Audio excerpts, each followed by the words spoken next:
Então, meu caro amigo Fernando, mais um episódiozinho do nosso querido e amado podcast, né? É isso aí, Zinho. Tô muito animado, rapaz. Esse episódio vai ser muito bacana, viu? Com certeza. E esse episódio aqui a gente vai falar um pouco sobre estética, né? E falando sobre estética, que é um assunto um pouco polêmico, né? Sim, a gente vai tocar creio que nós vamos falar de alguns pontos bem críticos sobre procedimentos estéticos, o que realmente a gente acha sobre o assunto, né? Que tem alguns argumentos e alguns posicionamentos um pouco tanto que pesados a respeito, pelo menos eu, né? E para iniciar esse bate-papo, né, eu gostaria de perguntar para você, o que você acha que a gente leva em consideração hoje no nosso dia a dia a respeito da estética? Como a gente encara esse fato? É interessante, Matheus e caros telespectadores, que desde o tempo antigo sempre houve um padrão de beleza, né? De Roma, antes de Cristo, até hoje o mundo sempre seguiu algum padrão de beleza. E nesses períodos as pessoas sempre tiveram um sentimento diferente do que era beleza, do que é moda, do que é estética, do que é padrão. Teve certos períodos da história da humanidade e o padrão era as pessoas serem um pouco mais cheinhas, né? Diria que gordinhas. Já teve outro período que era o corpo narcísico, aquele coisa musculosa, bem definida, né, ali na Grécia. E hoje a gente vem com um outro padrão.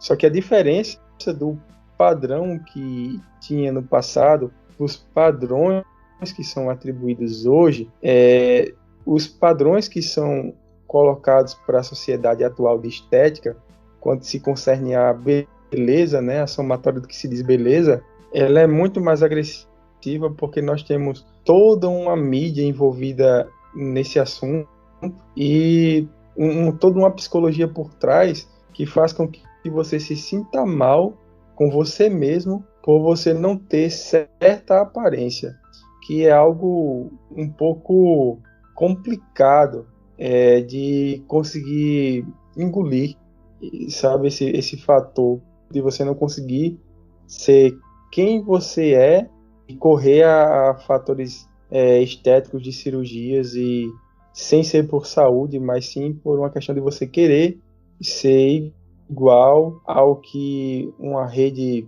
diz, o que uma certa comunidade fala. Isso é um pouco difícil de entender, não de entender, mas de engolir mesmo, sabe? É verdade, né? Quando você fala de estética, a gente remete muito a padrões, né? Padrões da sociedade, os seus próprios padrões, né? A forma que você se identifica como ser humano. Eu acho um pouco tanto um ponto crítico, né? Falar de estética é falar sobre aceitação, no meu ponto de vista, né? Assim, a partir de que momento o ser humano parou de aceitar, né? A forma que ele é para ceder a padrões estéticos de beleza, né? Tem uma citação de Mário Sérgio Cortella que ele fala que dois índios que vieram fazer, eu não lembro exatamente o que era, mas eles vieram através da FUNAI, né, para São Paulo, e se eu não me engano eles estavam com algum tipo de doença e vieram fazer algum tratamento aqui específico. E eles achavam, ao passearem na cidade, né, eles viram muitos espelhos, né, todos os locais tinham muitos espelhos. E eles estranhavam porque aquilo para eles não fazia o menor sentido, né? Porque na cultura deles, né, eles não se apreciam muito. Eles gostam de apreciar o que tenha fora deles, né? Eles até indagam o Mário Sérgio Cortella em por que eles têm tantos espelhos, né? Porque eles olham tanto para si próprios aqui na nossa cultura. Porque na cabeça deles, pelo que eles falam, a graça da vida, na verdade, é admirar o que tem fora, o que você tem, você vê todo dia. Então, para que você continuar admirando aquilo que você tem e deixar de admirar o que as pessoas têm, né?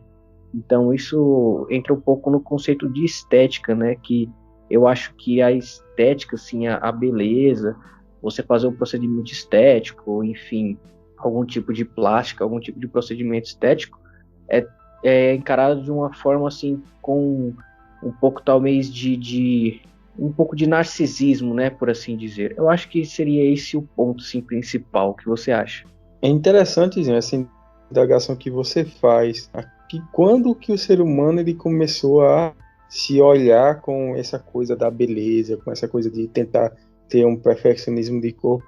É bem interessante, porque se a gente for remeter toda essa questão da atração e essa questão do que é belo e do que não é belo, geralmente, do tempo da nossa evolução, né, enquanto nós éramos seres primitivos e viemos evoluindo, o que atraía uma fêmea e um macho da nossa espécie era uma questão de simetria.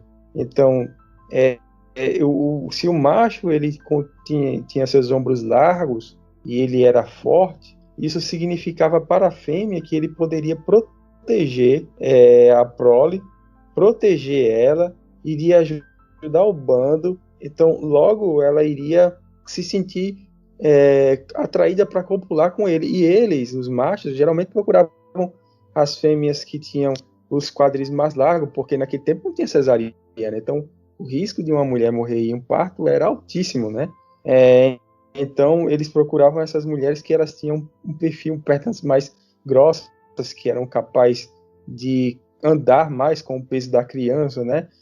E tinha uma série de fatores que faziam com que o homem procurasse determinados padrões e que a mulher procurasse determinados padrões no homem. Claro que esses padrões eram por uma questão de sobrevivência, de você conseguir gerar uma prole melhor e assim sucessivamente fazer com que a espécie ela ascendesse. Entretanto, com o passar do tempo e com o nosso progresso mental, né, de social, nós passamos a ter desejos, na verdade, necessidades objetivas, que são as necessidades que nós não temos como escapar delas, são condições nossas, como, por exemplo, a necessidade de dormir, a necessidade de comer, a necessidade de ter contato com outras pessoas. Então, são todas necessidades objetivas. E também criamos necessidades subjetivas, coisas que nós não precisamos, entretanto, nós criamos essa necessidade de ter. Então, foi se criando padrões com o decorrer do tempo, e isso não é só na sociedade moderna, não. Nós encontramos tribos, aquela tribo das mulheres girafas, né, que passou já em vários canais televisivos, que eles colocam várias argolas no pescoço, que é para a mulher ficar com o pescoço maior. E aquele tipo de coisa, para eles, é a beleza, né? Aquela coisa da mulher ter o pescoço maior, mas aquilo ali não envolve nenhuma questão de sobrevivência. É só uma questão que eles começaram a achar que era... Em algum momento, eles começaram a achar que aquilo era um motivo de atração.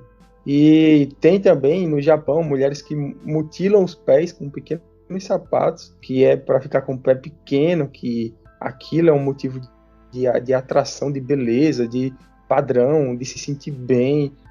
Tem outras partes que as mulheres usam aqueles espartilhos, né, para ficar com a cintura mais fina, tiram até costelas no procedimento cirúrgico, e que é tido como um padrão também de beleza, de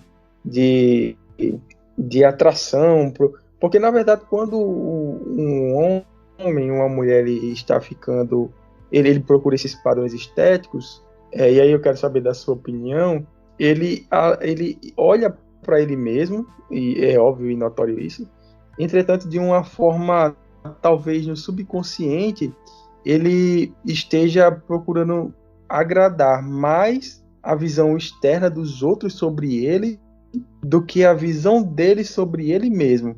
Por exemplo, muitas pessoas vão à academia não por um motivo de saúde, mas por um motivo de tentar se adequar a uma visão do outro sobre ela mesma.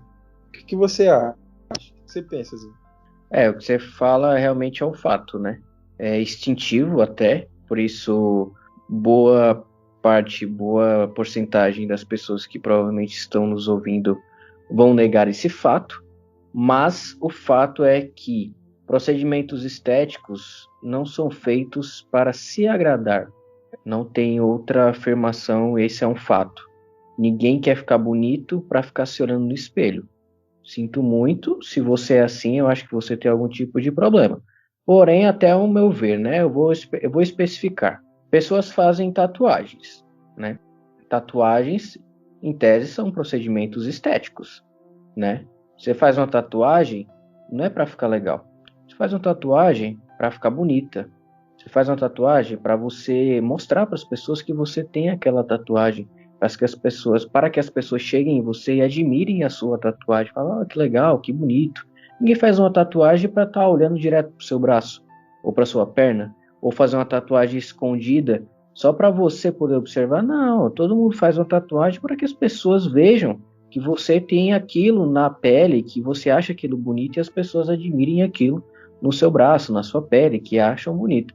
Você não vai fazer algo para não ser admirado, até porque não faz sentido, certo? Mais uma vez, se você faz as coisas, né, algum tipo de procedimento estético, para não ser admirado por outras pessoas, então você tem algum tipo de problema. Assim como você, quando se arruma, se perfuma em casa, ou compra um sapato que está na moda, não é para se agradar, é para agradar as outras pessoas, é para atrair olhares, até porque todos nós achamos bom, é um sentimento bom ser admirado, ser observado, né? A gente não pode negar ser elogiado na rua, ou por um parente seu, ou por um amigo próximo. Então, assim, é um sentimento bom e que ninguém pode negar isso. Então, tudo que você faz na vida é, assim, até certo ponto, né? Não tudo exatamente, até porque nada é absoluto, mas até certo ponto, em padrões estéticos, você não faz para si, você faz para os outros. Como colocar um implante de silicone, né? Assim, você vê muitos casos de mulheres que falam, ah, eu tenho seios pequenos, ou homens que falam, até aquela que tem aquele caso do cara que ele é o Ken humano brasileiro, eu não lembro, enfim, que o cara não quer malhar, mas quer ter músculos, quer se definir, então ele colocou uma pá de um monte de implantes de silicone para ficar, enfim, com aparência de definido, enfim, toda aquela questão estética, mas é lógico que você vê um fato como esse cara do Ken humano, é lógico que ele não fez isso para ele mesmo. É lógico que pode até ser uma realização pessoal, porém ele fez, é lógico que ele fez aquilo para as pessoas observarem aquilo no corpo dele. Nunca é para ele só em específico, né? É bem interessante isso da parte que a gente tenta externar, mas é uma coisa natural do ser humano, ele externar aquilo que ele é da melhor forma possível para que ele receba o melhor retorno social possível. E isso é natural. Isso faz parte das nossas necessidades, da estima, né? Quem quiser dar uma pesquisada depois da pirâmide de Maslow, que vai desde as necessidades fisiológicas até a estima, a questão de segurança, a questão social. Então, isso faz parte do nosso ser, de querer ser estimado, e não tem nada de errado com isso. Mas o grande problema e a questão é quando nós passamos os padrões dos limites e a procura de padrões que são fundados de uma forma quase que doentia. A gente vê pessoas famosas, que não se faz necessário citar o nome delas, que fizeram padrões estéticos que quase as levou a óbito, sabe? É um pouco difícil entender como uma pessoa aplica uma coisa em si mesma, sabendo que aquilo ali pode causar, e ela quase vai à morte, né? E isso não é só... E aí vem um grande problema, que os homens eles são atingidos por isso, sim, por esses padrões estéticos, mas eles são menos atingidos do que as mulheres, porque nós vivemos em um estado onde certos preconceitos e certas ditaduras de moda e de formas são romantizados e colocados como sendo normal. Então, uma mulher que ela tem uma genética que faz com que ela seja mais gordinha, desde criança, e homens também sofrem isso, eu não estou cancelando, mas eu estou falando aqui de um foco que é natural acontecer isso na nossa sociedade patriarcal atual, acaba sendo que dentro da sua própria casa ela já começa a sofrer pressão desde criança para que ela, quando vá crescendo, ela mude e se torne aquela mulher padrão, né? Porque ninguém vai querer namorar com você, você não sei o que, ninguém fala da saúde, ninguém fala, você pode ficar doente, você pode aí ter alguma coisa no coração, você pode ter, sei lá, obesidade mórbida, você pode ficar com diabetes. Não, é uma coisa, você não está num padrão social. Então, aí cresce essas pessoas e elas já crescem adoecidas, aí entra em casos de bulimia, em questão alimentar, de ficar com aquela coisa na cabeça. Então, é algo que se deve ter bastante cuidado. E um outro público que é muito atingido por essas questões de padrão social com um forte impacto também são as pessoas com deficiência. A gente não vê nunca retratado em nenhum ponto a pessoa com deficiência como sendo belo ou então sendo alguma coisa com atratividade sexual.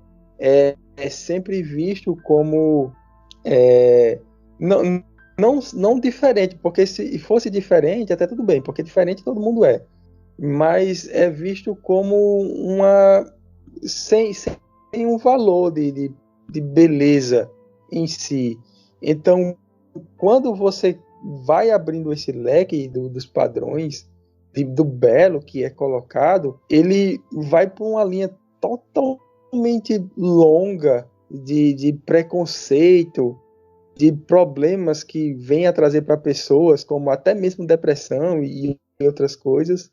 E a ponta dele acaba fazendo um chicote que está lá voltando nas costas daquela pessoa que mesmo chicoteia a outra, porque quando você fala, você, sei lá, tá gorda, e você lança esse chicote, ao mesmo tempo que bate naquela pessoa, tá voltando para bater em você também, porque você fica se auto-martirizando, e aí você deixa de viver, você começa a deixar de comer certas coisas, começa a fazer dietas malucas aí, acaba que isso é um ciclo vicioso e que a indústria da moda ela ganha muito com isso. Não só a indústria da moda, como a indústria farmacêutica também. Eles vendem um remédio para emagrecer e vendem um remédio para engordar. É bem interessante isso. Eles vendem um remédio para queimar gordura e um remédio para ganhar massa muscular.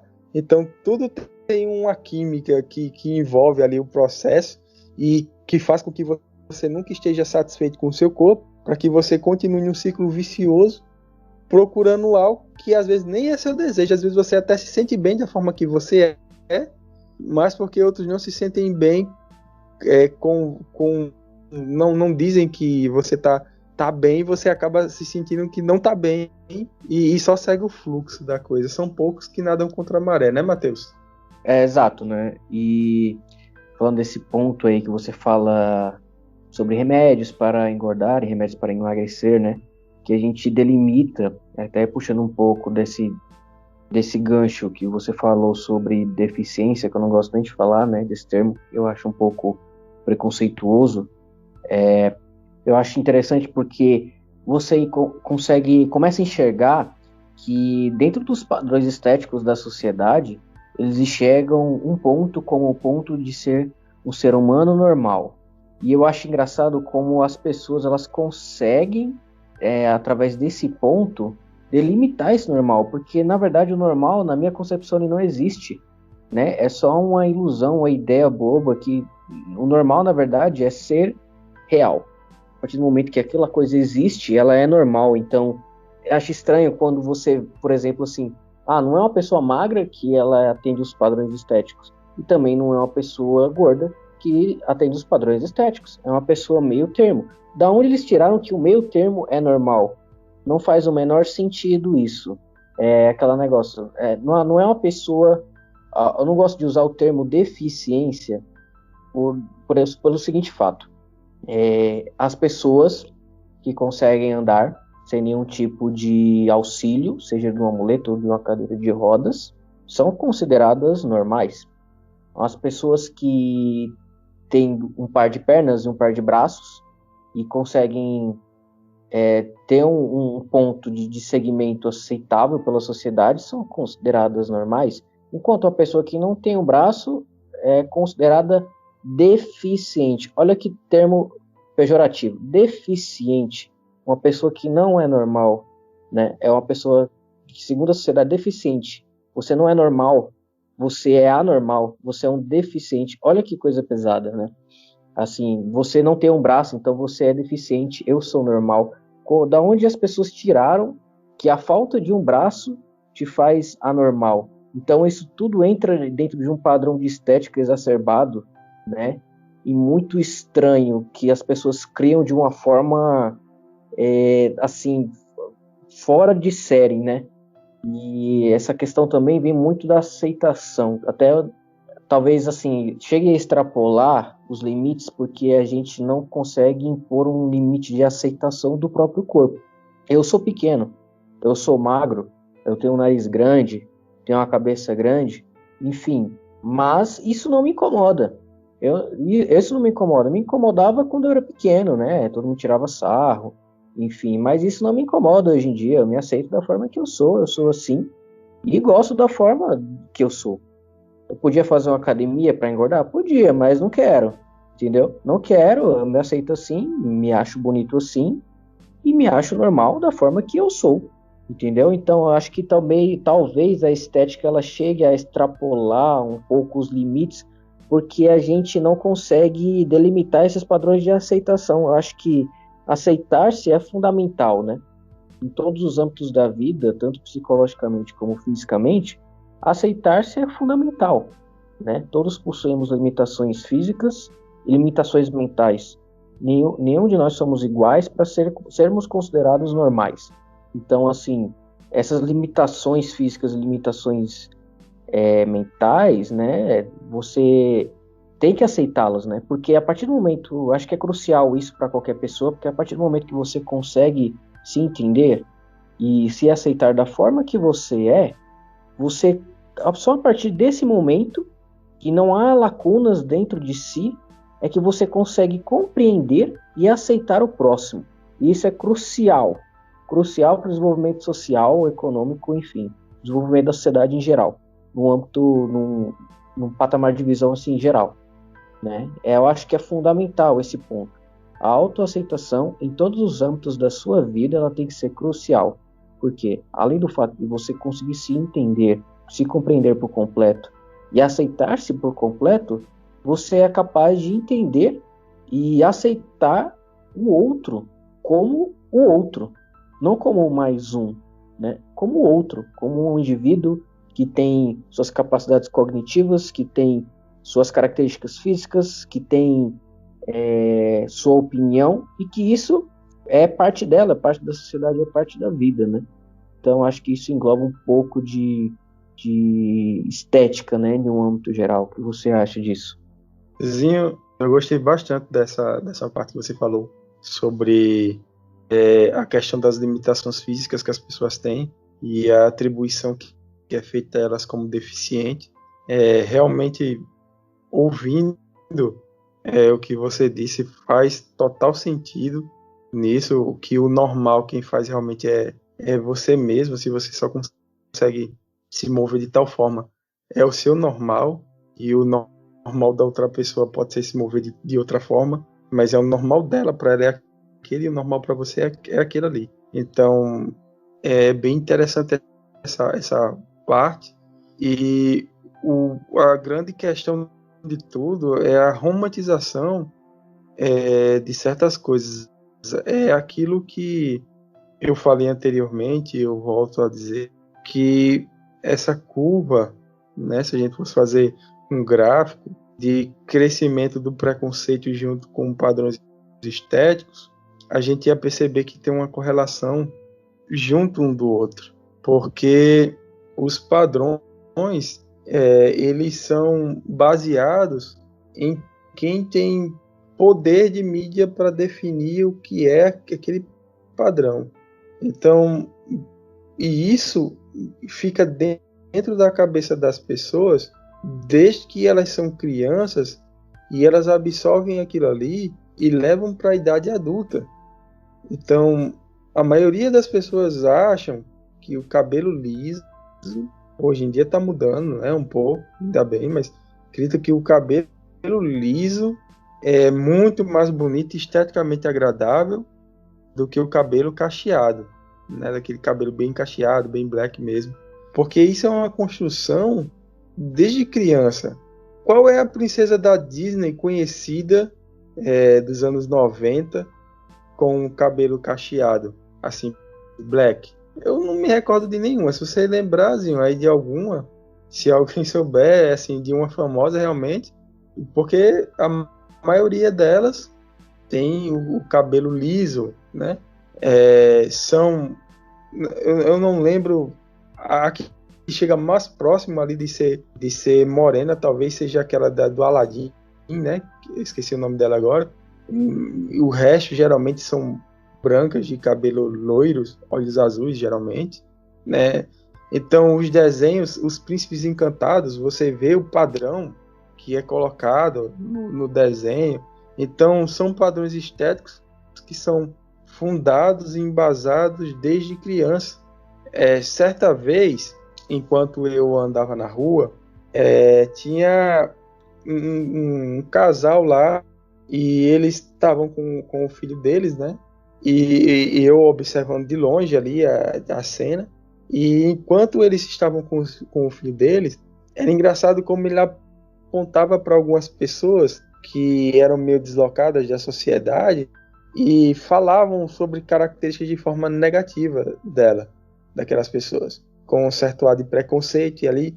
E aquele menino, ele vai crescendo, vendo aquelas falas, ouvindo, na verdade, aquelas falas, vendo o comportamento dos pais. E quando ele tiver na sua maturidade, todos aqueles comportamentos, todas aquelas coisas que eram ditas, toda aquela imagem que foi passada para ele, vai estar com ele, é uma carga que ele vai carregar. Ninguém nasce ético. As pessoas, elas não nascem éticas, elas não nascem com cultura. As pessoas nascem sem cultura, elas nascem sem ética. As pessoas nascem sem preconceitos, sem religião, sem um país. E só que com o passar do tempo, as pessoas, elas vão absorvendo tudo isso. E quando elas crescem, elas começam a ganhar preconceitos, elas começam a ganhar cultura, mas aquilo que elas estão ganhando já está feito. Elas nasceram dentro da cultura. A cultura não nasce a partir delas. A cultura, ela vive e existe com elas, que é passado do pai para o filho, do professor para o aluno, da televisão para o telespectador, aqui no caso do podcast, para quem nos escuta. E essas coisas, elas vão sendo passadas, quer queira ou não. E para concluir minha fala final aqui, para a gente não já estar se estendendo bastante, e encerrar, né, também, eu acredito que enquanto nós não mudarmos a nossa maneira de ensinar as crianças a maneira delas enxergarem o mundo, abrindo mão dos nossos preconceitos e da nossa própria visão do que é belo, do que é estética, do que é o mundo, do que é preconceito, do que é normal, do que é anormal, o padrão, ele irá mudar com uma forma muito lenta, mas se nós fizermos nossa parte, as coisas, elas podem acelerar, porque nós, como humanos, eu cito Zygmunt Bauman em seu livro Medo Líquido, nós estamos nos tornando cada vez mais burocráticos e tendo cada vez menos senso moral. É mais fácil para não chegar atrasado no trabalho por causa da burocracia do horário, quase atropelar alguém, jogar lama em uma senhora de idade, do que ter a sensibilidade moral de assumir que talvez eu me atrasei por minha própria culpa e que eu tenho que admitir o atraso e não colocar a vida de outros em risco. E do mesmo jeito é com esses padrões estéticos. Nós estamos nos tornando burocráticos do que é belo e perdendo a sensibilidade moral do que realmente importa. É verdade, você falou o fino do fino, o ponto do ponto, cara. Você falou no ponto certo, na medida certa, falou a verdade da verdade, cara. A famosa true da true. Mas é isso. Vamos terminando por aqui esse episódio. A gente já vai estendendo um pouco. Mas adorei esse episódio. Foi muito, muito bom. Muito bom mesmo. Existiam algumas verdades que precisavam ser ditas, não é mesmo, Fernando? E espero que os nossos ouvintes não concordem completamente, né? Porque não tem graça concordar completamente, mas se identifiquem com um pouco das nossas falas, né? E para finalizar esse nosso episódio, você teria algum livro, algum filme, seriado para indicar? Teria assim, eu acredito, Admirável Mundo Novo é um livro muito bom que fala sobre essa questão de padronização, né, e de como a ditadura da padronização pode nos levar a um ponto crítico social. Ótimo. Eu não tenho um livro específico, né? Até porque eu nunca li um livro relacionado a esse assunto em específico. Seriado no momento não consigo lembrar, né? E filmes, eu acho que não me lembro muito bem do filme como é, né? Até porque faz um bom tempo que não assisto. Mas eu acho que Corcunda de Notre Dame retrata um pouco dessa questão de estética, né? Mas é isso, Fernando. Vou me despedindo aqui de você e dos nossos ouvintes, né? E até a próxima, cara. Foi um prazer mais uma vez. Valeu, Zinho. Foi um prazer estar com você e com todos os ouvintes. Espero que vocês gostem e compartilhem o podcast para que a gente possa cada vez estar oferecendo algo com mais qualidade e melhor para todo mundo. Valeu, pessoal. Valeu, fui!